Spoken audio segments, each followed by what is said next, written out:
is, man. This is the Green Room. Philly D and Mr. Gemini on the mic in a warm-up to a show about nothing. Welcome to the Green Room. I don't even. You're always trying.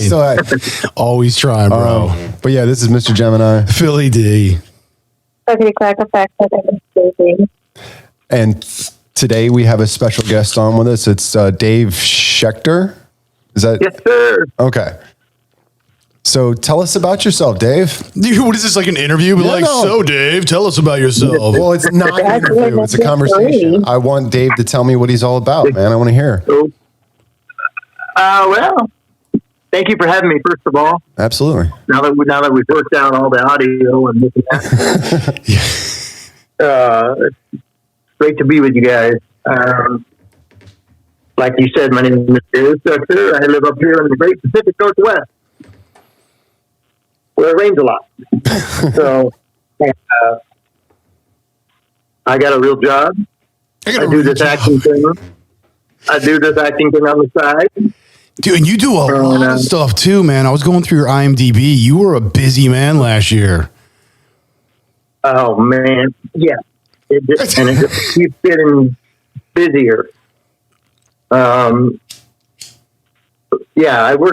got a normal, I want to say Monday through Friday, but I usually work overtime on the weekends, and then I do all my acting and stuff on the side after hours on my days off when that happens. So, yeah, I hope to, it'd be nice to turn it into a full-time gig, like most people want to do, but I keep plugging away at my job and plugging away at what I'm doing. So I've been doing it about 10 years now. And I really never, I didn't really grow up wanting to be really anything. I never even thought about, most people are like, I wanted to be a lawyer or whatever when I grow up, right? But right. I never had an idea. I just went next day and I hung out with friends, and next thing you know, I'm in my 30s going, what do I want to do? So, but I kind of straightened myself out, and I call myself a late bloomer when it comes to acting. I didn't start till, like I said, about 10 years ago, when I really started doing it and getting into it. Prior to that, it was just part-time. Like I had right out of high school, I joined the local model talent agency. Okay. And I got a few gigs here and there, but nothing really to talk about. And we just kind of blew it off. But, I was in college 10, 12 years ago, and we were in college and took the theater, and I really enjoyed it. It was pretty fun. And then I started wanting to branch out and see if I could do some film acting. So I answered 2 ads in the Craigslist, looking for actors for like the background and stuff like that. Yeah, kind of started that way. Yeah. Well, I mean, that's typically how a lot of people do it, just because then if you get on the sets enough, you start to figure lingo and people, and it's exactly. Yeah, it's a great way to break it in. That is exactly what happened.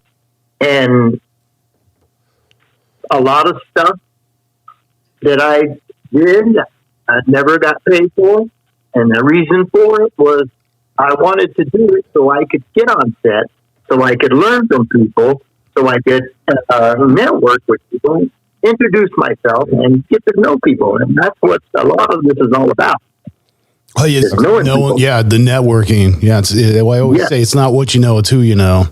Exactly. And you will see that if you're in this business long enough. So that's what I do. I started out just doing everything I could in my spare time. Background, extra, one-liners, helping on set, whatever I could do. And then slowly getting better and better. So now, when I was going bigger through, project. Yeah, because when I was going through your IMDb, there's definitely a bunch of stuff in there as an actor, but there was other. I mean, so are you just trying to act, or because I mean, it looks like you're trying to get into like some production or writing or something as well, or. I would prefer acting. Yes. But I'm also a songwriter, play guitar and a few other things. So I've been writing songs for a while, and I really enjoy making music videos for the songs that I write. That's awesome. And I posted a bunch of those that are on my website. That would be daveschechter.com. Nice plug. My songs are on there. Yeah. All my reels and everything. Kind of like mirrors what IMDb has, but it's my own website. I also direct. I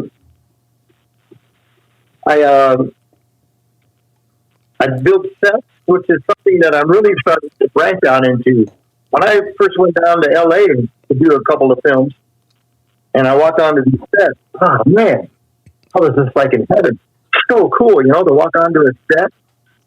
One room is an office, and the next room is a dental office, and the next room is a jail. I just went.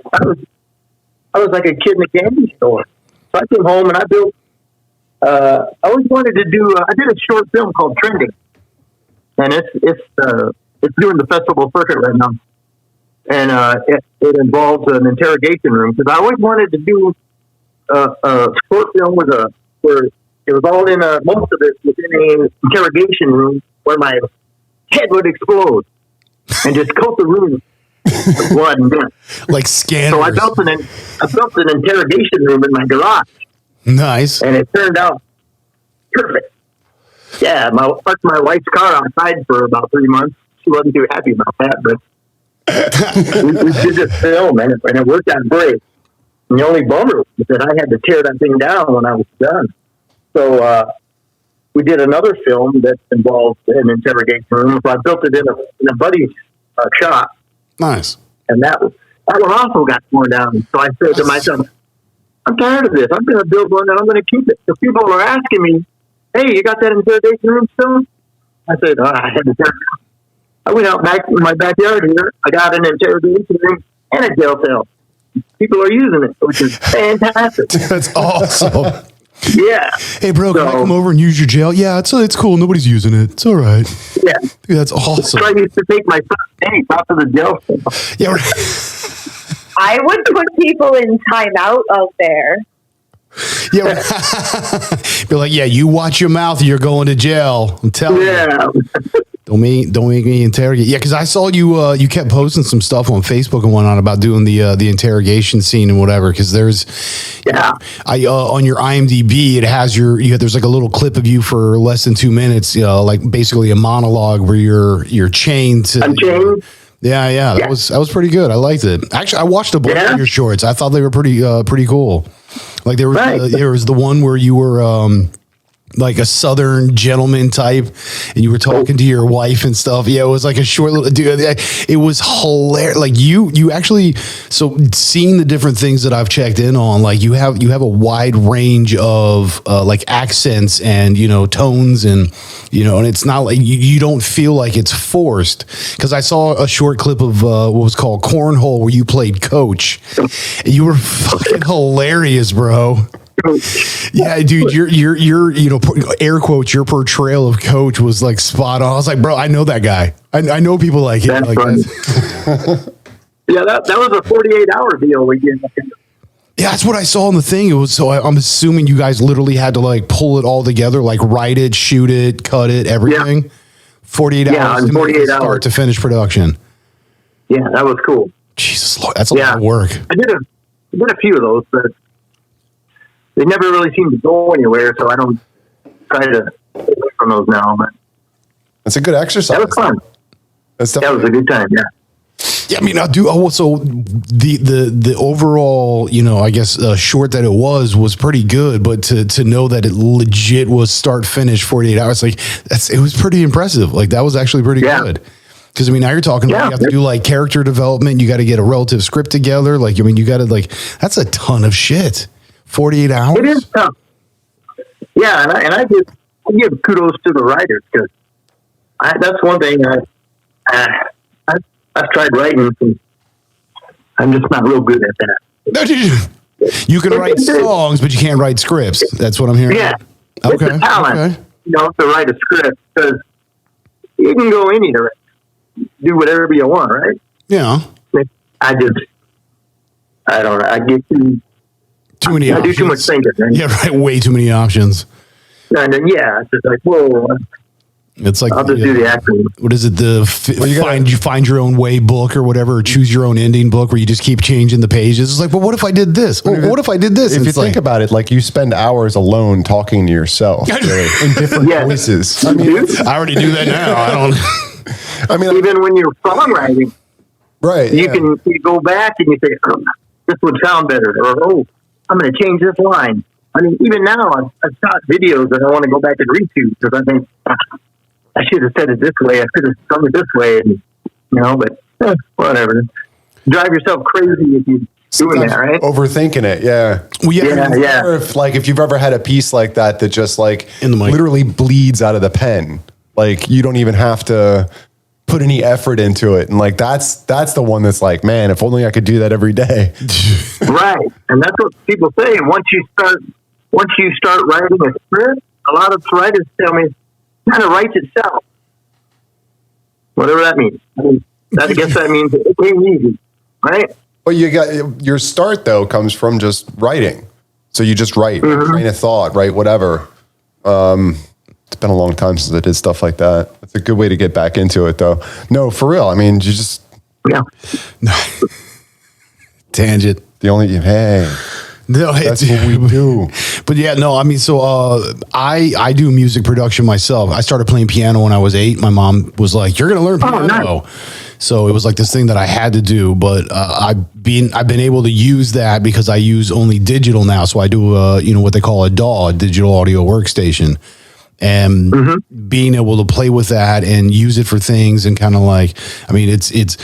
They say, just like you were saying earlier about how, hey, I go back and I check all these productions and I'm like, man, we could have said this or we should have said that, or it could have been, they say the biggest burden to a music producer, especially now, is because there's so many things at your fingertips that they all the time, they'll just start making a track and they'll never finish it because it's like they just want to keep tweaking it and changing it. And it's like, dude, just cut it, put it out there, let it be what it's going to be.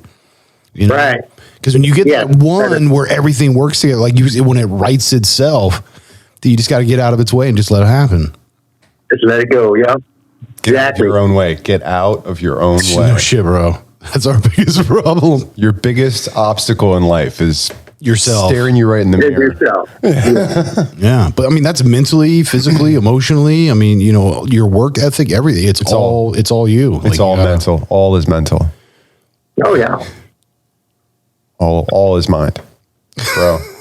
Easy there, Bruce Lee. I don't. No, all is mind. The universe is mental. The universe is mental. All is mind. Well, that's cool. I'm glad you checked out my IMDb. Well, so we're the types that like. So again, as we were warming up for this, we told you it's like this is a conversation between friends that have never met. And I mean, the way you become friends with people is you learn stuff about them. So whenever we have somebody who's completely new that we're like completely unaware of, we do our research because we want to get that relative sense of who are they, what are they going to be doing, just so it makes it easier for us to want to, get a conversation go with you. So then it should make it also easier for you in reverse. And like, we're trying to set precedent. That sounds like a song. Friends that never met. You're right, dude. That's a good title. You're gonna have to write that. Dude, that's also a pretty good band name. Friends That Never Met. Strangers over the internet. Yeah, right. They'd all have to like record their stuff in like separate studios. It's Friends That Never met, playing over the internet. They're not allowed to ever meet. Strangers. Well, that's like they play a concert. Dude, I was right there, bro. When they go to a concert, they all get delivered in separate boxes, and they all have to. In separate boxes? What are you talking about now, man? People in boxes. They can never meet. Otherwise, that ruins the name. It might be a good film too. Yeah, right. I don't know. There's a lot of Strange potential here. concept there. I don't know. Dude, you know what? I think sometimes I feel like some of the better, movies or overall productions, whether it's music or a play or, any kind of artistic output, when you have like just a general sense of like, it's something like this, there's just a great idea about it and you just let it build itself. That's when it's like super dope. When you come into it and it's like, no, it's got to be this and we're going to have that. And it's like so regimented and structured that it just, you try to control it too much and it doesn't work. I find more times than not, like when I'm just trying to just like let shit happen. Then all of a sudden, 5 minutes later, I'm like, what the hell? Where did I blacked out? What happened? Oh yeah, it just writes it. Isn't that right along the same lines as some of the greatest? Well, some of the best movie lines are the ones that were unscripted, right? Absolutely. Yes, sir. Yeah. It just naturally happened, and you're like, oh, it was great, so we kept it in the film. Yeah, we love talking about those. We try to chase those whenever we find them. We try to spotlight them because like it'll be like a really great scene, and it's like, all right, was that an ad-libbed scene, or was that like the director was just like, hey, give me something, I don't know, it's like you're lost in a jungle and afraid, go. You're like, okay. I was just watching a short video on Matt Damon talking about his Good Will Hunting when Robin Williams ad-libbed at the end. They were just like that's gold. What film was that? Yeah, Good Will Hunting. In Good Will Hunting. Yeah, it was the line where he read the letter, and then after he goes, "Son of a bitch stole my line," right before he walked away. He was just supposed to be confused and let it settle in and just walk away. But instead, so much better. Yeah. Fuck yeah. But see, we talk about Robin Williams a lot because we enjoy him as an individual as well as a performance artist. So it's he's the white Morgan Freeman. That guy's been in everything, right? But from like the 70s on, like he's just been all over the place. To be able to cross over like that, to go from because that's what Mark Scheffler was talking about. Yeah. He's like to be a comedic actor, but also a stand-up comedian, and to do both very well. Which to start out on TV, you usually don't get past that, Right. Yeah, it's like one or the other. Yeah, because you very rarely do you get a TV actor that becomes a film actor. Or a film actor that becomes a TV actor, or vice versa, or decides like I'm going to quit Hollywood and become a comedian. It's like nobody does. Well, it seems like made for TV or made for streaming shows seem to get a lot more leverage. It seems these days than like actual feature films. Oh yeah, because there's so many of them out there, and it's so catchy, addicting. Plus, we're also like we're so that was 23 seconds ago. Where it's like, what's the newest, greatest? That's the thing. So short attention span that you can't do 2 hours anymore. You're like, give me 12 minutes. Each new generation born has less patience than the last. Yeah, I don't know. My kids pretty patient, bro. What are they called now? The series that were.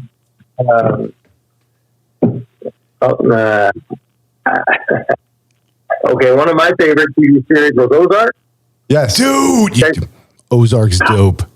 That show is. I'm trying to find it. I'm trying to find the whole thing on DVDs, but I haven't found it yet. But we got. Friends. Oh man, we got. I love that. I'm just saying we can talk later. We can get you your own copy. Don't worry. Yeah, we got friends, bro. This is Green Room. This isn't real. This didn't happen. These are not the droids you're looking for. Oh, that's right. We're playing it. Yeah, I was disappointed when it came to an end. I wasn't like, so I'll agree with you where it's like, I'm sad that it's over, but when it was done, the way that from start to finish, the entire production was like, you know what, that's a complete series. Very few series actually get to complete in entirety like that. Yeah. Oh, exactly. Yeah, I fell in love with Julia Garner. Ruth? Yeah, she's a wild cow. I've seen her in other stuff. Yeah, go ahead. Walmart.com shows all 4 seasons in one cast. Walmart. Wow. We're going to have to redact Walmart. that. Redacted. Sells all 4 seasons in one package. What? I know. He's like, what? You're blowing his mind right now. I've been to Walmart many times looking for it. I think it's probably Order it online. You have to order it. Okay.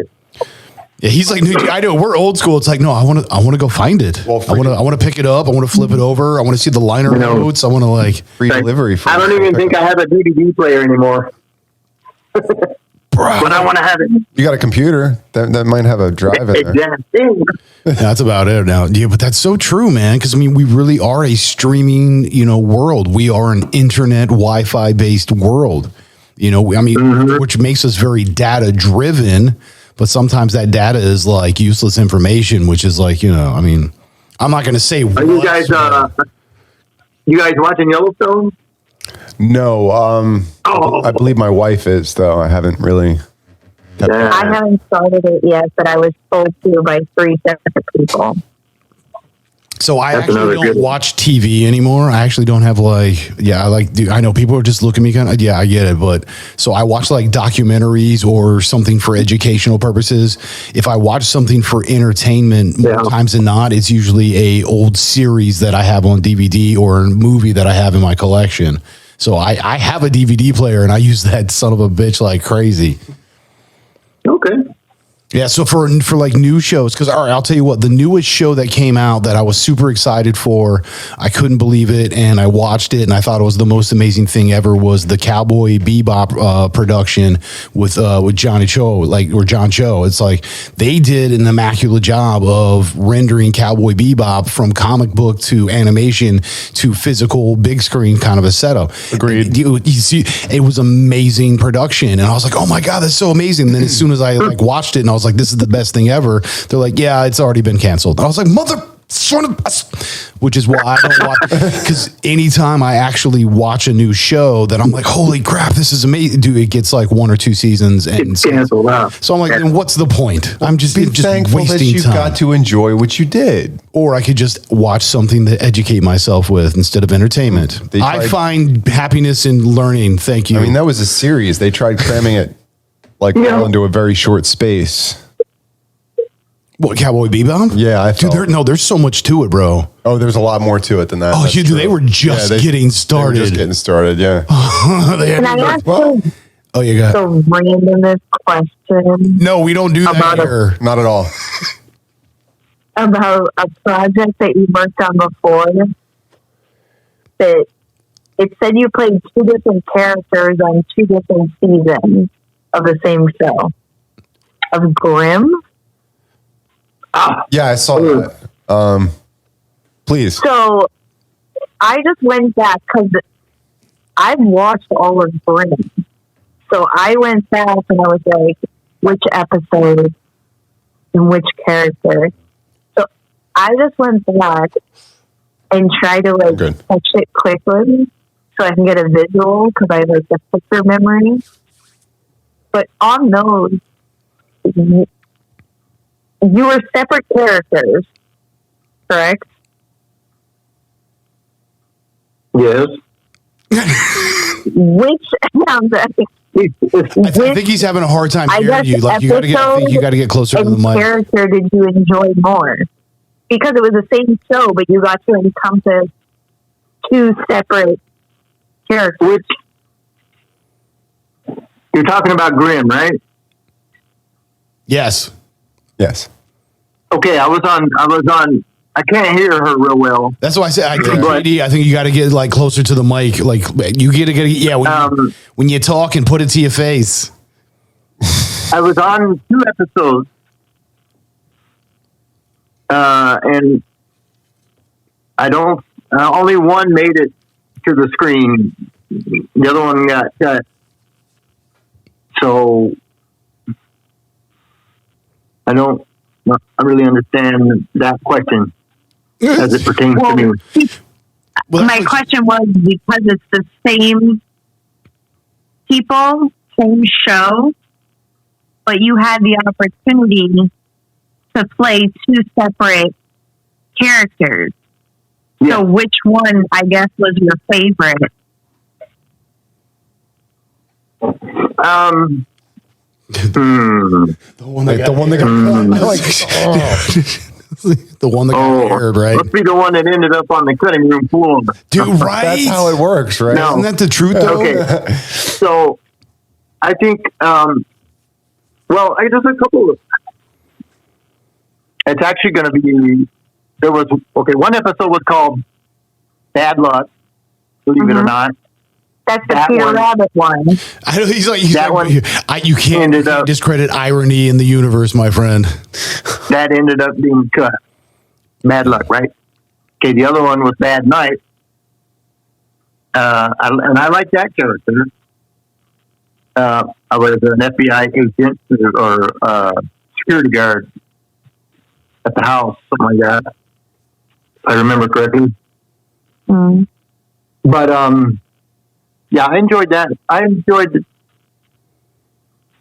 only had a few lines in each episode, so it's kind of hard to say, but I enjoyed the Bad Night episode. Okay.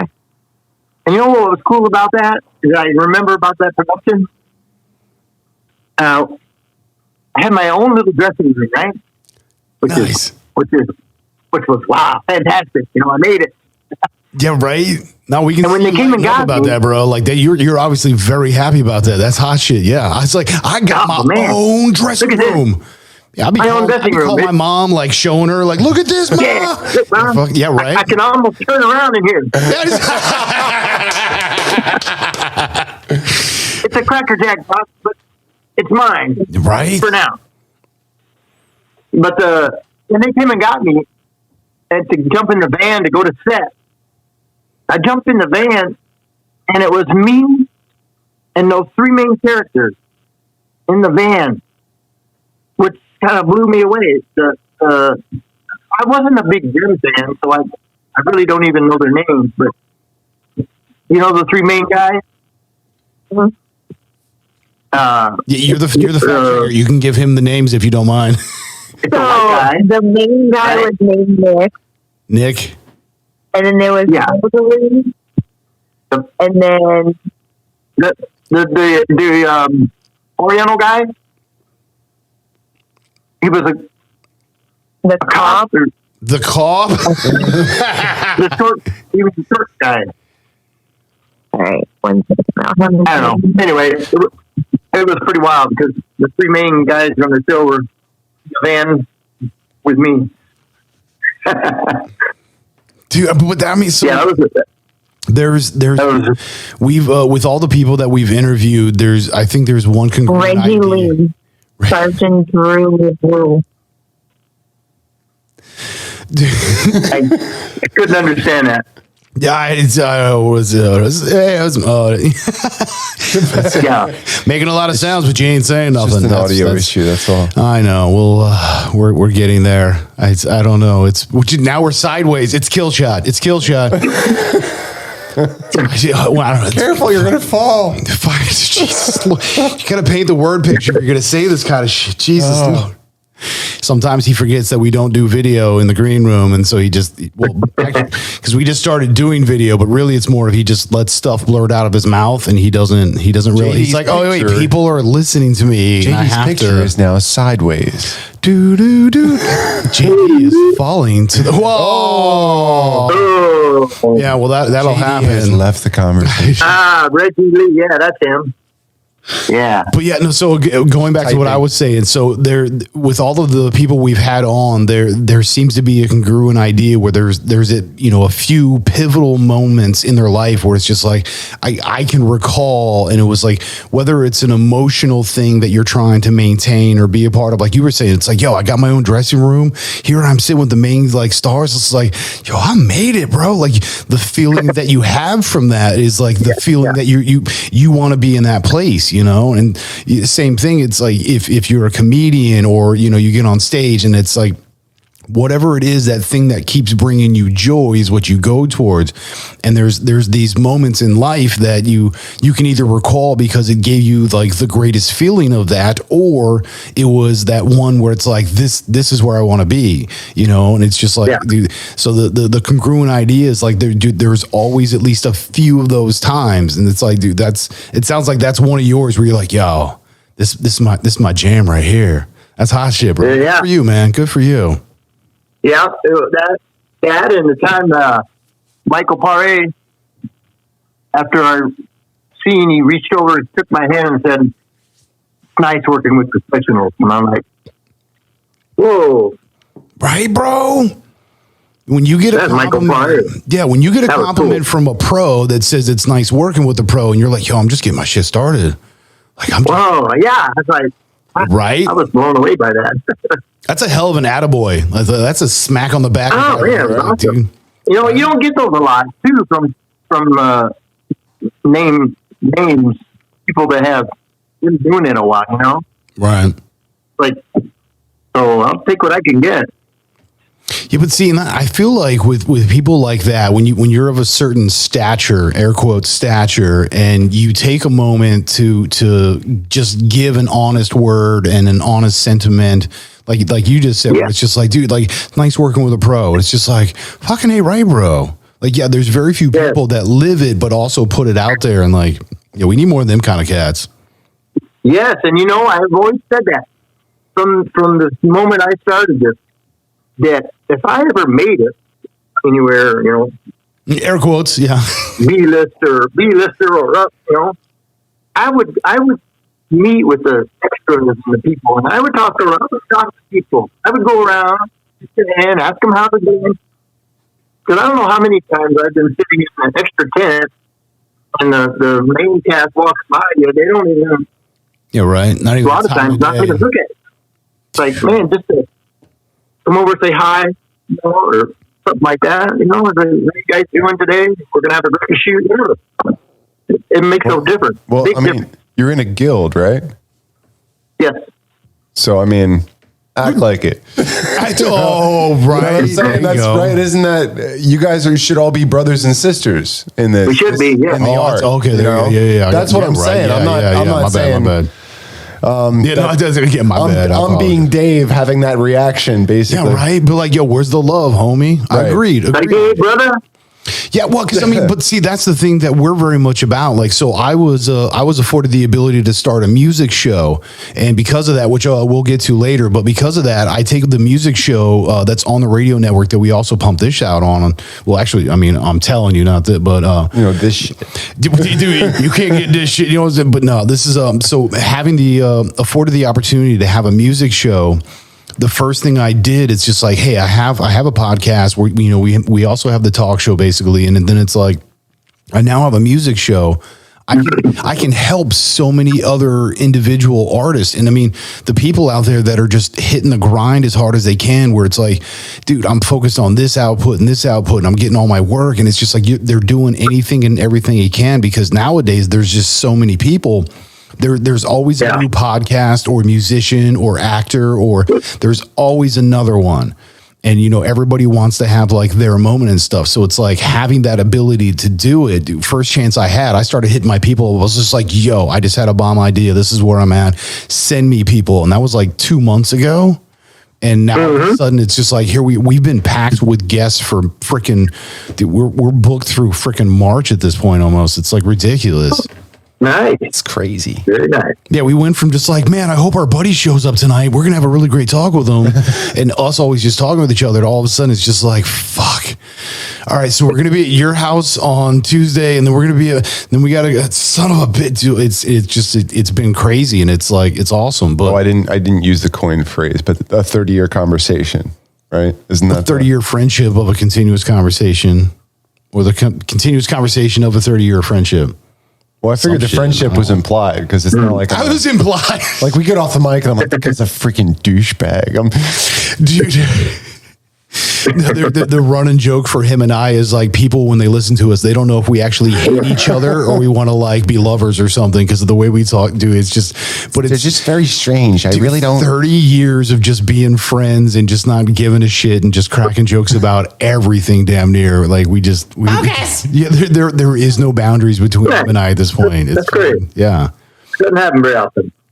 Agree. Yeah, dude. We are very fortunate, man. That's why I extend to him as often as I can that I appreciate him. And I mean, I do this for everybody, but I mean, the fact that he's, so I make sure I got to speak slowly and use small words with me. 66 times in the head, bro. No, this man has had more concussions than he can count, and it's just because he's not great at math. But and that's another story. Still technically walk and chew gum at the same time. Technically, air quotes. Anything that else? If I start on the phone, no, then I'm about to run into something. But that's 3 things when you think. But yeah. No. So how long have you guys been doing this show? Oh, 2 years now. Yeah, we're starting our 3rd year now. We've been on YouTube for almost 2 years, and we've been on the radio network. It'll be 2 years this, I think, end of April, so like the start of like May. So we've almost been on our radio station with our buddy of ours, which, you know what? I'm actually, spoiler. Oh, I'm going to leak this shit right here. No. What? The buddy of mine who owns the radio station that we go on is like extra content and whatnot. That I'm also the DJ for, or one of the DJs for, I should say. We are now in the talks. I may soon very much be partnering with them as one of the owners. Cool. So I'm gonna be an owner of an internet radio station soon. I believe this is going on. Boo, boo, boo, boo, Right. But yeah, I know where to send my song. Bro, not a joke. Yes. Yeah, bro. So, that's another thing is like, I've actually just reached out to a few like musicians, just like friends of friends. And I'm like, or musicians that, I have as friends. And I'm like, I can play your shit on a radio station that gets heard throughout the world. Want me to hook you up? And they're like, fuck yeah. And now I'm actually getting some of them, not only just airtime with their music, but we've had them on the show and we got more of them coming. So it's like, you should call it a spot, open mic night. Yeah. Well, we can start a whole new show like that. We need more open DJs, mic bro. night, yo. Want to be a DJ, bro? Like you sending your tape. You want to be a DJ, bro? If it passes review, you play that shit. What? Want to be a DJ, bro? Are you asking me? Pretty much. It really all depends. You got a face for radio. We can talk. Saying. Wow. I got one too. There we go. Hey, I got one too. It's all good. And that's the thing about this show. The truth comes out. I don't really want to punch him off set.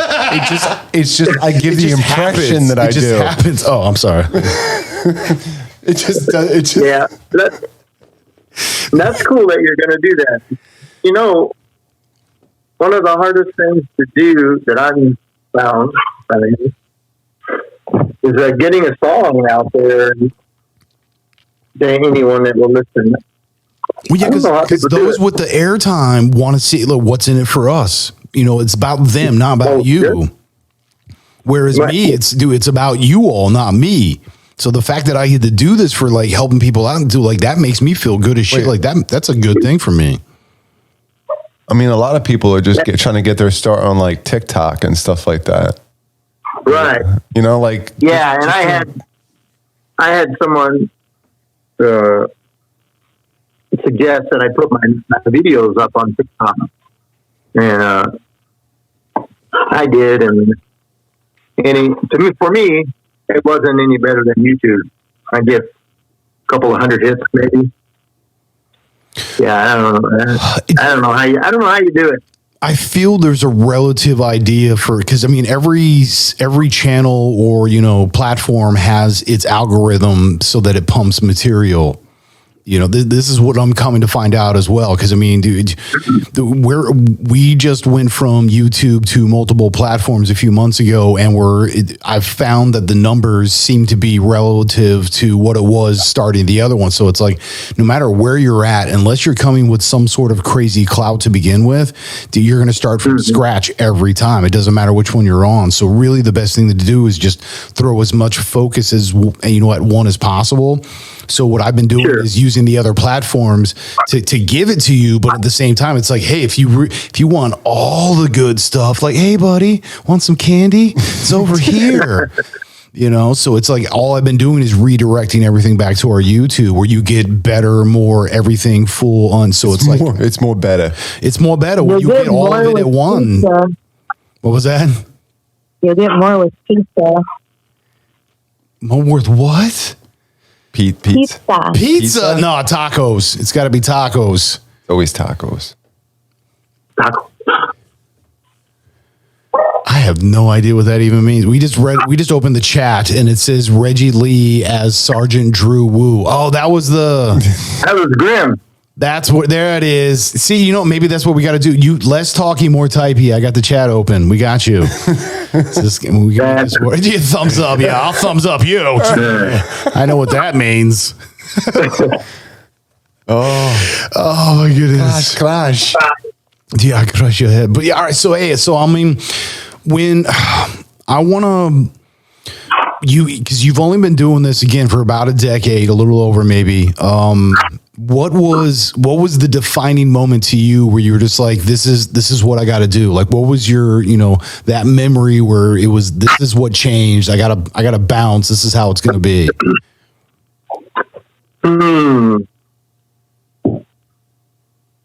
I think it was like the first film I did back in 2012. Forgive my dog. He wants to come in. Sorry, we didn't know if it was you or JD. She's got a couple dogs too. So we're just like, one of you all has a dog that's in the room. Hey, quiet down. Hey, shh. Okay. I did a film. My first short film was called The Olympian, and it was a kind of a 1800s type, set in a bar, a spoon, and I was a sailor who just came into port. And I've heard this story before. This is not that kind of show, bro. So a sailor walks into the bar. After a long cruise. But are you playing the sailor, or is that your... Yeah, I was playing the sailor. Okay. There was some other guys. There was the guy in the trench coat, the bad guy. But to make a long story short, I did that. And there's a couple of clips of that on my website at davesector.com. Name drop. Nice job, buddy. Hey, I got to promote myself, Absolutely. Yes, you do, my friend. We all do. Absolutely. We agree to this. That's where it bit me. I told the director, man, this is so fun. This is so cool. And then from there, it just kind of grew from there. I mean, the things I did got a little bit bigger and a little bit more. And then I started meeting people and stuff. This is so fun, man. I love role playing. So, I mean, what got you to try to do that role in the first place? Like, did you have to audition for it and everything, or like, did you? I mean, I did. Okay, so that's what I was like. I did. What got you to want to be like, I want to go try this out? Well, like I said in the beginning of this show, right after high school, when I was part of that talent agency on the corner of my hometown, I used to want to try acting. I mean, not be an actor, but I always thought I could do it, try it. Yeah, So, like bucket list kind of a thing. It's like, I just want to do it once. yeah, Just try. I never really gave it. It Just crossed see what my it was mind, but I was never serious about it ever. Just the I tip. was too busy running around causing problems. Right. But I saw the ad for that show Olympian in Craigslist. It said auditions for a short TV series thing. That was what got me. I wanted to try it. So, and I saw another one actually that said, "Do you want to be in a horror film?" I thought, well, yeah, wouldn't that be fun? Yeah, within Craigslist also. So that's kind of where I just auditioned. You were trying to do like it as a bucket list thing. You're like, hey, if I could do this once or twice, like screw it, why not? And then all of a sudden you're just like, hey, Correct. I kind of like this. Yeah, this is kind of fun. Have you ever done any like classical theater? No. No? No interest in that, or? You mean like no? Shakespeare? Possibly. I don't know. I mean, there's plenty of others out there, but I would consider that classical. Yes. I don't think. No, like I said, I did theater in college, and I did one play. I was what the heck was the name of that? Prelude to a Kiss. Okay. That we did the stage version of that film, and it was 5 nights, and I was so nervous, man, because I was so new. I was so nervous, and but I got through it. And it was cool, especially when the audience applauds. You don't hear much critics. That was yeah. Yeah, that's what I was thinking. I mean, there's a difference to doing something in front of an audience versus, just in front of a set. Right. I mean, there's a lot of people on set, but still. Yeah, but you could always, do another take. Right. If you screw up your lines, in the theater, you got to learn what to do, ad lib or beat off the other guy. One of you flub up your lines, Right. I don't think I'm that. I don't think I can be that quick, to be good at theater. Well, because you said it yourself. You like role playing, so it sounds like you want to get into a character, and it's just like, this is who I'm going to be. Like this is my guy right now. Like this is who I'm supposed to be, and so it sounds like you enjoy it more for that aspect. Yes, I do like it for that aspect. Role playing. Yeah, what kid doesn't want to be in a shoot 'em up movie? Yeah, right. Yeah, that's what I was going to say. I was like, yeah, as soon as first you're like 8, 9, 10 years old, and your buddy's like, hey, I got a camcorder. You're like, sweet. And then all of a sudden, he's just like, we're going to go make a movie. You just go make a movie, and it's like the dumbest shit ever, but it's the most fun you've ever had as a kid. Oh yeah, it is. Especially when you watch it back. Yeah. But that's what I'm saying. Like, dude, then there's those moments, of course, where you're sitting around all day on set, and you get your 15 minutes of film time, and then you're done, and you've been there for 12 hours. You're like, this sucks. I'm not doing it anymore. This is, you have those days, but it comes with the territory, and I've learned to deal with it. Yeah. See, but I feel like that's for pretty much anything. So it doesn't matter what you're really doing. You're going to have your ups. You're going to have your downs. Like things are just, sometimes they're going to right themselves. Other times you're going to be in your way. Like it's just, there's going to be. Are you following your heart though? No, I mean, that's where it's at. If you're following your heart. So I just, hey, if I can make money at this is awesome. But I don't know. If you're really feeling it and you're really into it, I would say, put your all into that. That's a good point. I don't know. I mean, I'm certainly going in that direction, and I'm trying to make something out of it. I think, I'm following my heart now. I mean, I like I said, I'm a late bloomer, and giving it a shot at the stage, kind of, but. Well, so, I'll tell you this, I can feel from again, I watched a bunch of your little shorts, between cornhole and stuff. I watched a couple of trailers from the different movies you've done and whatnot. Every time I've ever seen you, on screen portraying one of these individuals, there's I can sense a general idea coming from you that there's enjoyment behind it. Like there's not like this is suffrage and it's like I'm gonna go out and perform.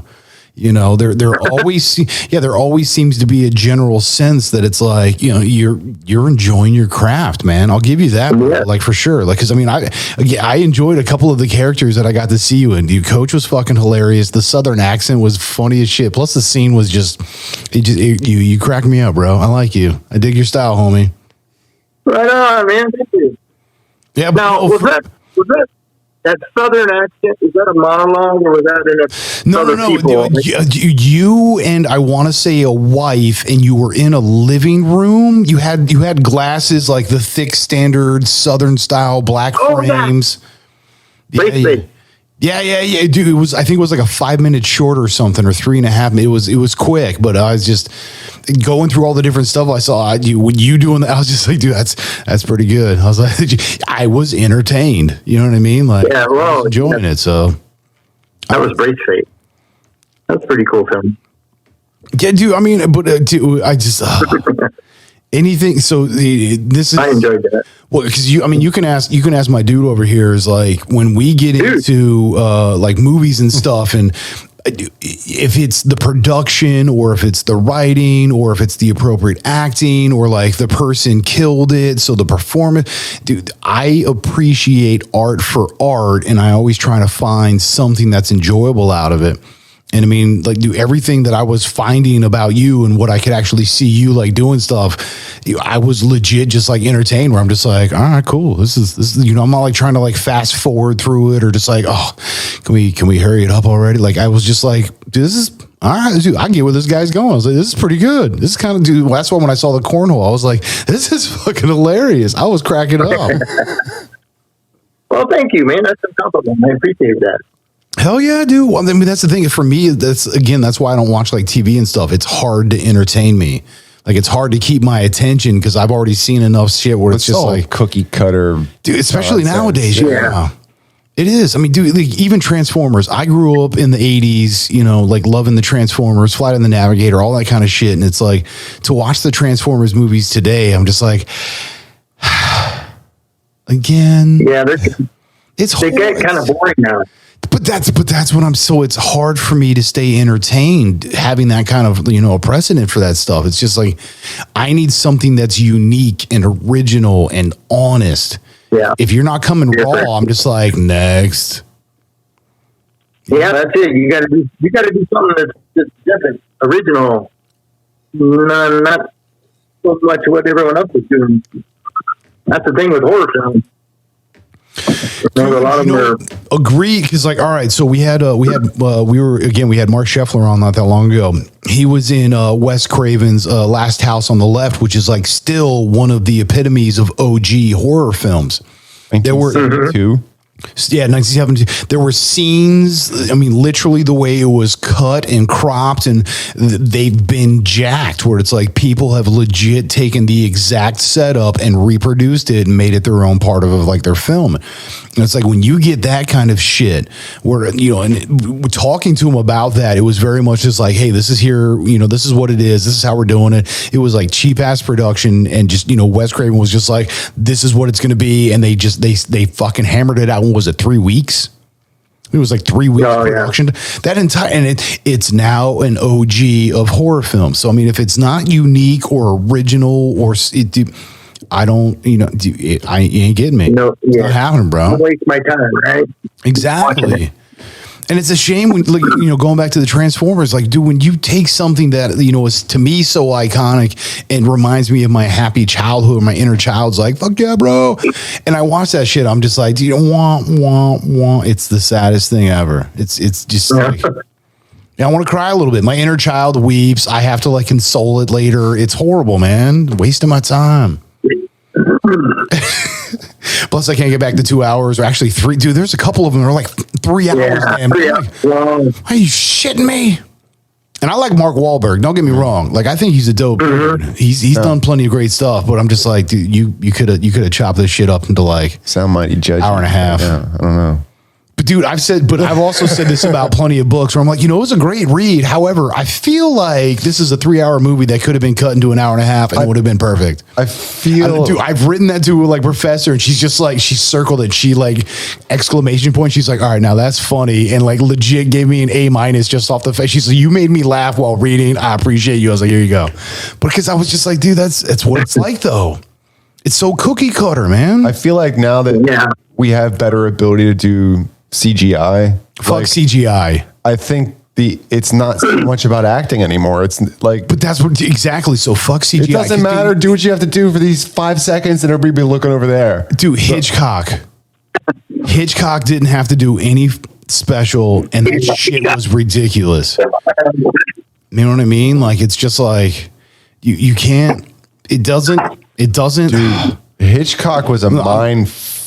A true professional does not blame the equipment. When you get time, like when it's time to perform, when you got to turn that shit on, true professionals, I don't care if it's like sports, actor, singer, whatever. It's just like, boom, you just turn it on and you got to do it, dude. Fake it till you make it. Sell it as hard as you can. I don't care what you're buying. This is all I got. You just got to go for it. Time to go. Yeah. Son of a bitch. But yeah, no. So, we got a question for you because Miss JD's audio sucks right now, and she's just like, hey, yeah, I love you. Don't worry. She said something about you got a 2021 award for best villain. I did. She's like, I did. That's what I'm being told. She's our fact checker. She's usually pretty good about this kind of stuff. I used to have those things hanging around here, but 20 best villain. Oh shoot! What was that for? For what was that for Reggie Lee as Sergeant Drew? That was she's shaking her head. No, pass it. I did. I don't know. That she's asking for. I don't. What's she asking for? Yeah, she wants to know the name. Sure. All right, hold on. There you go. I think you should. Hold on. Look at it. She's giving the finger. What? Oh, that's why I said finger because she's not a finger. The middle one. No, I mean I couldn't really see the camera angle is weird. Are we, dude? This is the worst. This is like dead air. What, bro? No, you gotta sell it hard. You gotta hard style that. Hey man, who's got glow stick? La guitarra. I'm in this beat, man. Oye, como va, merito? Yeah, let me hear your rhythm. Oh, the Deliverance of Amy Stronghold from 2018, apparently. Oh, yeah, the Christian Film Festival. Is that Menchville? Yeah, what the dude? That's some racist shit right there. Menchville Baptist Church. It's like a Jewish Baptist church. I don't understand. That's weird. I mean, it's not weird. It's surprising because I don't remember being a villain in that movie. I was a landlord. But dude, go back to like old black and white shit, man. What was it? The landlord tying the freaking chick to the tracks or whatever, right? Wasn't that what that was? Wasn't that called The Landlord or something? Somebody fact check me on this shit. I don't know what you're talking about. What's the old black and white sketch where I feel it was the evil landlord. He's got the mustache and everything and the freaking top hat. Oh, fast. Yeah, the moving film. I think the stop motion film or whatever. Yeah, something like that. Yeah, I feel like that was like the evil landlord. The damsel in distress on the track. Yeah, yes, that shit. But that's what I'm saying. I think wasn't that the landlord? Yeah, I don't know. Plus, I mean, you also had the Will Ferrell one where his like 2.5-year-old or 3-year-old daughter is telling him like, "Fuck you, I want my rent," and like, dude, that shit's hilarious. Wow. Dude, I'm sorry. A 3 or 4-year-old child swearing and yelling at an adult is hilarious. Will Ferrell gets me. Direct funny bone. That's how I roll. I never got into him. Have you ever seen any of his his serious or satire roles where it's like he's actually portraying a real character? He's just not like being some like weird slapsticky like vaudevillian type, looking. Actually, no. Most of the stuff I've seen is on SNL. So he has a movie with the British chick, Emma Thompson, not Emma Thompson. God. No, is it? Yeah, Emma Thompson, I think. Yeah, Emma Thompson. He played Hook. Who's the guy that played Hooked with Robin Williams? Dustin Hoffman. Yeah, going back a ways. Stranger Than Fiction. Yeah, so there's a movie, Stranger Than Fiction, with Emma Thompson is a writer, and she's also technically like their narrator of Will Ferrell's life. Yeah, Maggie Gyllenhaal was in it. Dude, it's an actual, the entire movie is phenomenal. Like, it's actually a part of my personal collection. Like, I mean, it's a well done production. But I mean, him as an actor in it, you really get to see where it's like, holy crap. It's like, not only is he just like slapsticky funny, like Robin Williams kind of style, but it's like he can actually act as well, just like Robin Williams could too. Like, he's one of those few, but most known for being, the dick and fart jokes, kind of, SNL stupid shit. Yeah. Yeah, no, Stranger Than Fiction, I highly recommend it. It is a phenomenal enjoyment. Yeah. So he does have a serious side, huh? Yeah, there was another one where, oh, Jesus Lord, there was like a yard sale or he's out in the street and he's giving all of his possessions away. Oh, it was like an independent film, I feel. Yeah. She's like, hold on, I'm getting there. I remember something like that. The yard sale, everything's out on the front yard. Yeah. Like he's sitting in like the old ass 1980s lawn chair where it's like the cheap aluminum frame and like the polyester rayon freaking weave or whatever the hell. But yeah, oh God, what the dude? Never remember. Yeah, she's over here clickety clacking away. Everything must go. JD, everyone. Yeah, everything must go. That's what it was. Yeah. Good job, little buddy. Thank you. Dang, I appreciate you. But yeah, no, we honestly we're kind of we should probably take a break. It's just what time? It's time to go now. Oh yes, it is. Time to go. Yeah, no, we need to take our break because we're gonna come back. We're gonna do I'm telling you here in a hot second. Like that's how we roll, bro.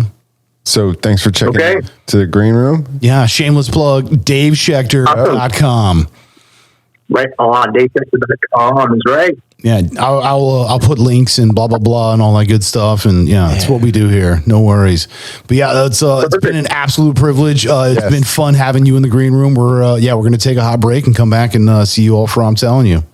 So absolutely. If you want to continue the conversation, you at home, hit us up at ity@directionsandmusic.org or individually at GEMINI@directionsandmusic.org. Or Philly D PHILLY at directionsandmusic.org. But yeah, no, family, as always, we appreciate you. Be good to yourself, be good to everything else. Much love. Peace. Peace. Peace.